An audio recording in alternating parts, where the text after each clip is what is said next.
তিন ধরনের ঘরের মধ্যে যে কোনো সময় আল্লাহ পাক রব্বুল আলামিনের গজব নাজিল হতে পারে। এই তিন ধরনের ঘরকে আল্লাহ পাক রব্বুল আলামিন বড় অপছন্দ করে থাকেন।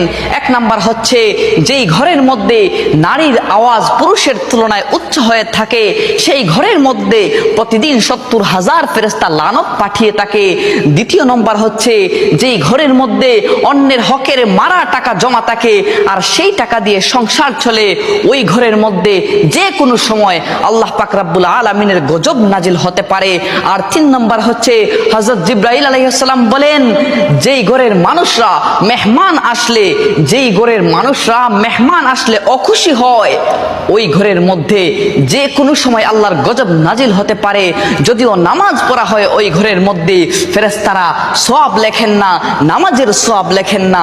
নাউজুবিল্লাহ। আল্লাহ পাক রব্বুল আলামিন এই তিন ধরনের বৈশিষ্ট্য থেকে আমাদেরকে যেন